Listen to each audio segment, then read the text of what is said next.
Elisabeth Sombart, bonjour. Bonsoir. Un grand merci de nous avoir offert ce cadeau, 2 concertos de Mozart pour les 30 ans de RCF Méditerranée à la cathédrale de Fréjus. Alors je rappelle donc que vous êtes pianiste, concertiste, vous vous produisez dans le monde entier, vous donnez de nombreux concerts en France, en Angleterre, au Moyen-Orient, que ce soit dans les salles de concert prestigieuses que dans des lieux de solidarité. Alors on va l'expliquer. Nous sommes ensemble pour mieux vous découvrir en quelques minutes, parce qu'il nous faudrait beaucoup plus de temps, bien sûr. Tout d'abord, comment on se sent après un concert, une scène qui vous a apporté, j'imagine, de belles émotions? D'abord, c'était une très grande joie de jouer dans ce lieu, parce que c'est un lieu qui est habité de la prière et donc du silence. Et même si c'est paradoxal, en fait, quand on joue, on part du silence et on ramène la musique au silence. Et donc, ce soir, je suis heureuse parce que le silence était habité d'une présence. Quel que soit le nom qu'on donne à cette présence, mais il était habité. Et vous avez joué avec un magnifique quatuor. Présentez-le nous, le quatuor Résonance. C'est vraiment... On a remarqué qu'il y avait un vrai dialogue entre le piano. Oui. C'est original, enfin, Oui, c'est vraiment magnifique. C'est une grande chance qu'il y ait ces arrangements des concertos de Mozart pour quatuor, parce que ça me permet de pouvoir les jouer sans avoir besoin de tout un orchestre.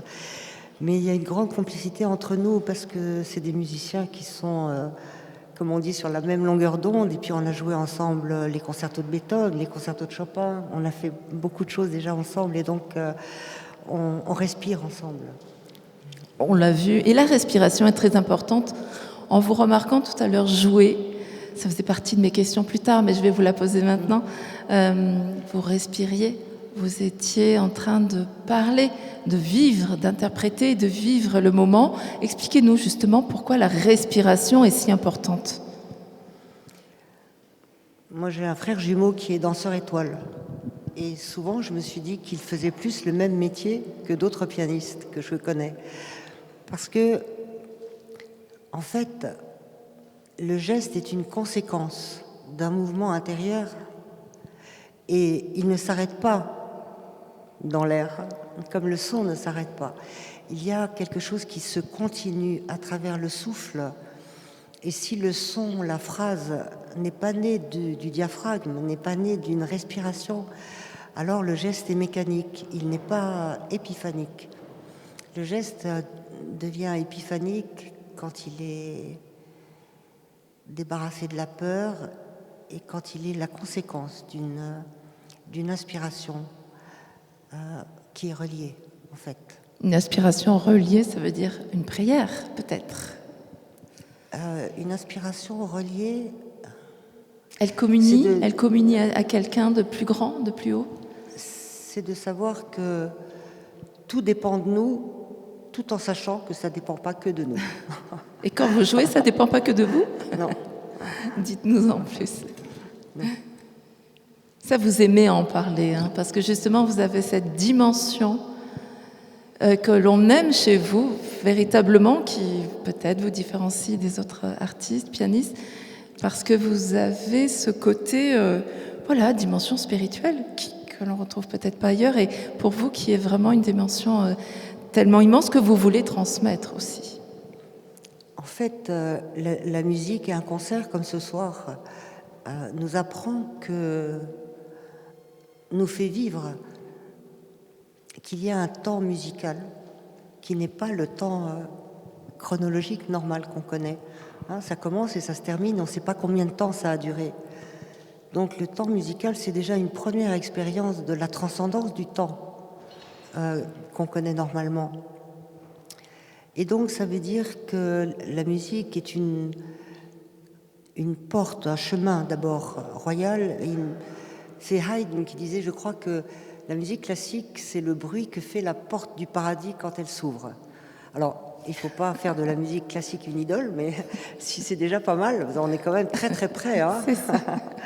C'est un beau positionnement quand même. On a tous envie d'aller au ciel par la porte de la musique classique. Oui, oui, vraiment. J'ai fait un jour un concert dans le cadre de ma fondation, les concerts dans les lieux de solidarité. Et il y avait une femme, c'était un hôpital en fait de soins palliatifs à Paris. Et cette femme avait demandé, avant de ne plus pouvoir s'exprimer, à assister à mon concert. Et donc, ils avaient amené dans la chapelle de l'hôpital où je jouais son lit avec elle, et elle avait un fil comme ça. Et je me souviens toujours que quand je suis arrivée pour jouer, il y avait un bruit de bip qui était sur son lit. Et je me suis dit, heureusement que je suis venue plus tôt parce que je dois intégrer ce son quand je vais jouer. Le bip. Et quand j'ai terminé le concert avec la berceuse de Chopin, au dernier accord, le bip s'est arrêté. Et je me suis tournée, j'ai regardé cette femme dans son lit, et elle avait une larme qui coulait encore.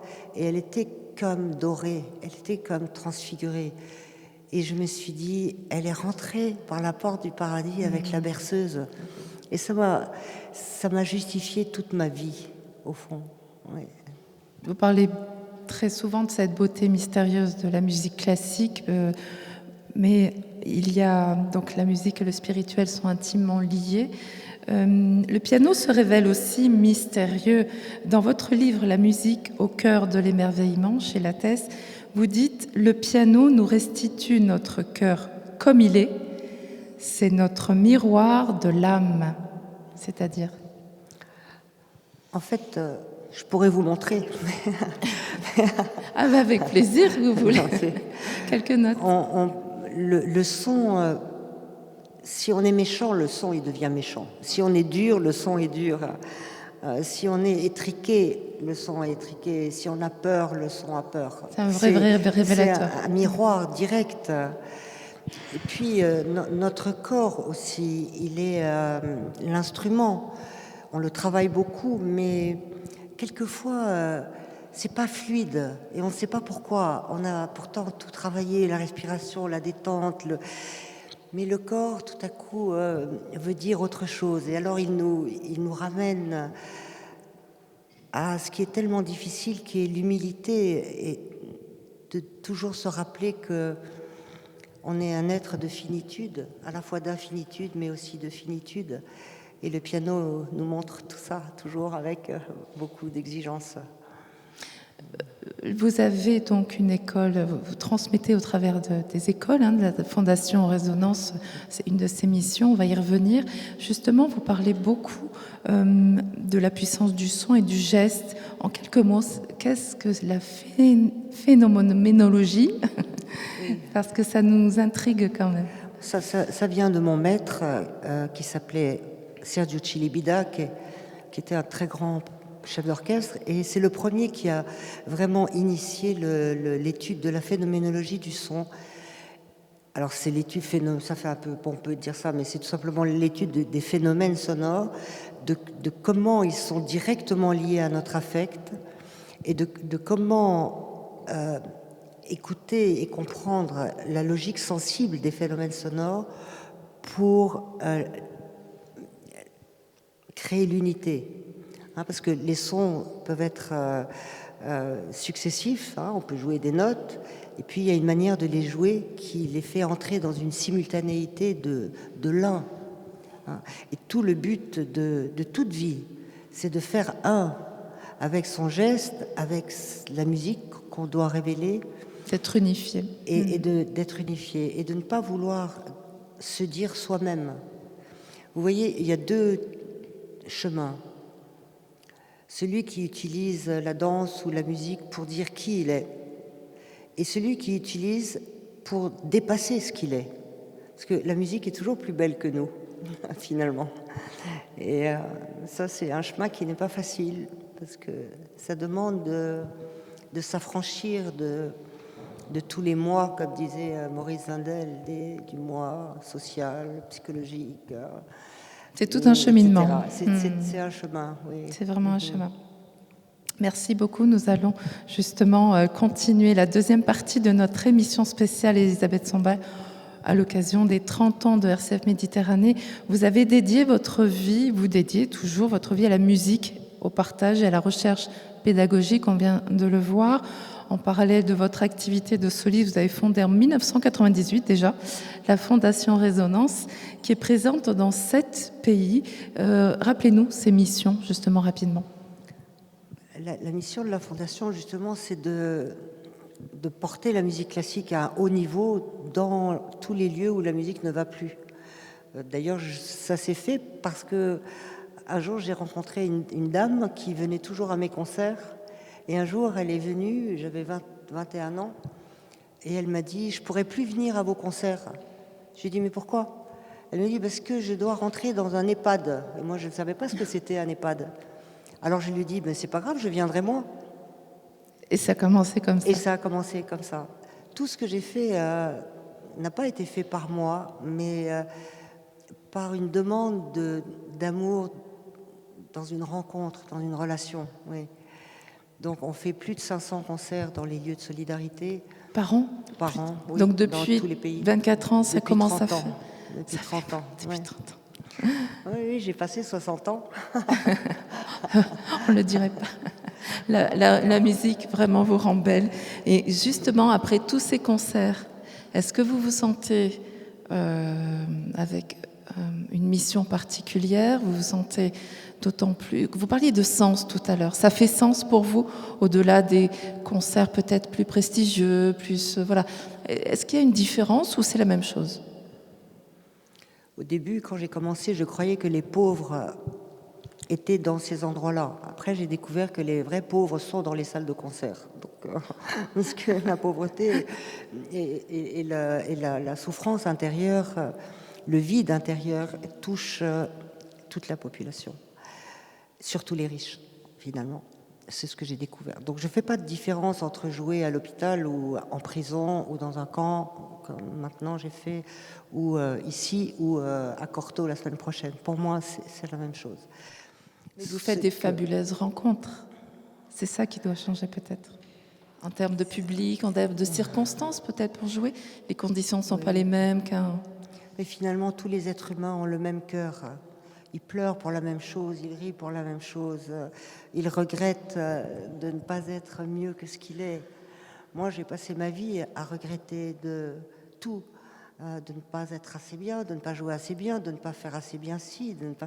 Vous voyez, on est sur ce chemin qui... et plus on sait qu'on ne sait pas.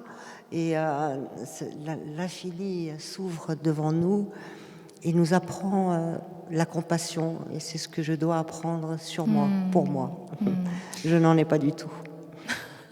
Qu'est-ce qui vous anime justement dans tous ces engagements ? Quel est votre moteur ? Peut-être, je ne sais pas ce qui m'anime, mais je crois que j'ai entendu que le monde irait mieux si chacun était à sa place et ne voulait pas la place de l'autre. Parce que chacun doit trouver sa place qui est unique. Et je sens que ma place, c'est de faire cela.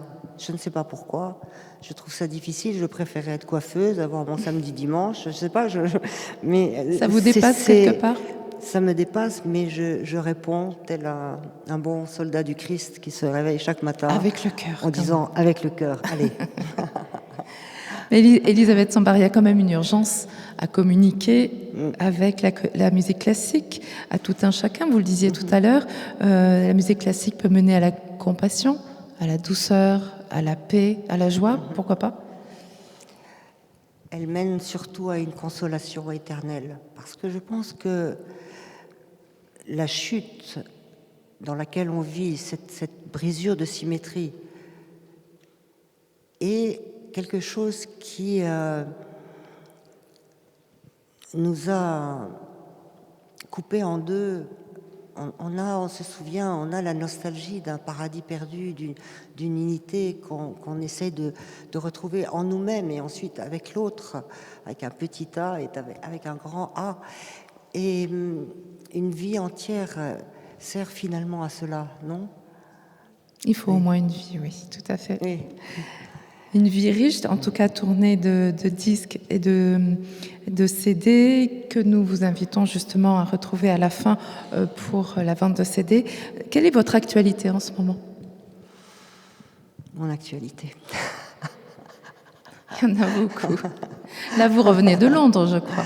Alors, je reviens de Londres où j'ai enregistré 4 concertos de Mozart avec le Royal Philharmonic, avec qui j'avais fait juste avant les 5 concertos de Beethoven et le triple, juste avant le Covid, en 2019. Ce sont des vrais partenaires. Oui, on a fait beaucoup de belles choses ensemble. On a fait les concertos de Chopin, les grands adagios et tout ça.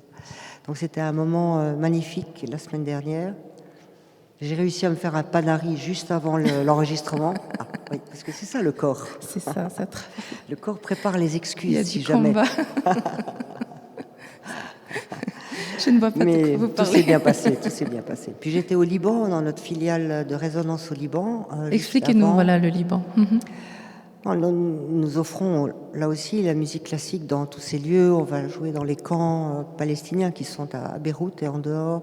Beaucoup aussi chez les handicapés. Il y a beaucoup de... Et puis là, maintenant, le pays est en faillite totale. Donc, chaque son qui est donné avec amour est un cadeau qu'ils reçoivent vraiment avec gratitude. Et donc, vous prévoyez de nouveaux voyages pour la Fondation Résonance? Oui. Je vais régulièrement dans les filiales, donc au Liban, en Roumanie, en Italie, à Rome, en Espagne, à Barcelone, à Paris la semaine prochaine. Voilà. Vous n'arrêtez pas. Qu'est-ce qui fait courir Elisabeth Sambart? Ou qui vous fait tenir justement dans ce monde peut-être où on a besoin, comme on disait tout à l'heure, un peu de sagesse, de valeurs chrétiennes, dans un monde qui s'écroule, un monde où justement on va changer de paradigme ou de système. Il y a une remise en question de tout un chacun qui veut bien ouvrir son cœur. Maintenant, voilà, qu'est-ce que vous prévoyez pour être, comme vous disiez tout à l'heure, faire votre part et votre mission à travers la musique, bien sûr? Ce que je ressens profondément, c'est qu'il y a une demande d'exemplarité. On ne peut plus aujourd'hui écrire l'Émile de Rousseau et mettre tous ses enfants à l'orphelinat. Je veux dire, il y a, on le voit aussi dans l'Église catholique, on a besoin qu'il y ait une exemplarité. Il ne peut pas y avoir un discours et puis des actes qui ne les révèlent pas d'une manière juste. Et je crois que ce qui me fait tenir, ce qui me fait courir, c'est, alors comme vous dites, c'est la fidélité, parce que je serais sûrement infidèle si je me laissais faire. Donc la fidélité, je crois que c'est la chose la plus difficile, mais en même temps la plus belle, d'être fidèle à une mission, d'être fidèle à l'appel d'un don qui n'est pas le mien. Je suis obligée de répondre à ce don.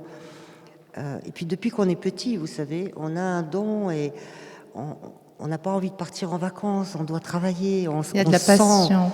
Il y a une exigence, vous voyez, la passion, la vocation. C'est pas quelque chose qu'on choisit, c'est quelque chose qui s'empare de vous, comme disait Liszt d'ailleurs très justement. Et ensuite, voilà, on essaie d'être fidèle à cela. Et par le travail? C'est énormément de travail, oui. C'est énormément de travail, c'est dépasser son orgueil qu'on croit être de l'humilité, parce qu'on a peur, parce qu'on a le trac, parce que... Vous avez le trac? C'est dépasser tout ça. Moi, je suis morte de trac. Morte de trac? J'ai passé ma vie, pour moi, les concerts étaient une croix. Je portais ma croix, je me disais, si seulement le théâtre pouvait s'écrouler. Pour éviter. Et je rentrais sur scène comme ça, toute ma vie. Et je pense que c'est le prix que j'ai à payer, j'imagine, pour ma vie. Voilà. Mais vous avez la grâce du moment, comme on dit, parce que ça ne se voit pas.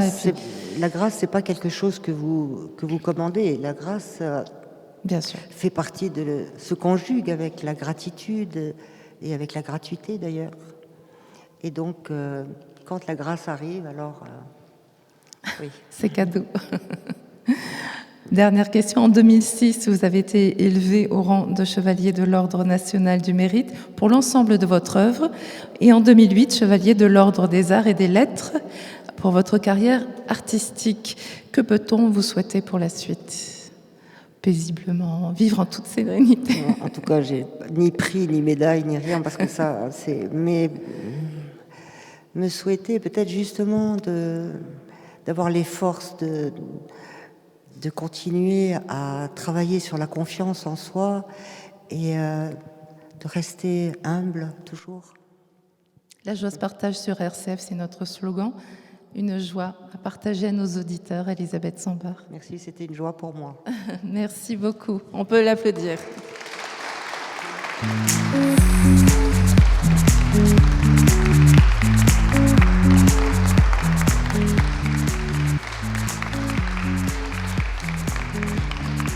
Merci. Merci pour votre présence. Nous étions très heureux de partager cette expérience radio avec vous. À très bientôt sur RCF 99 FM. N'oubliez pas.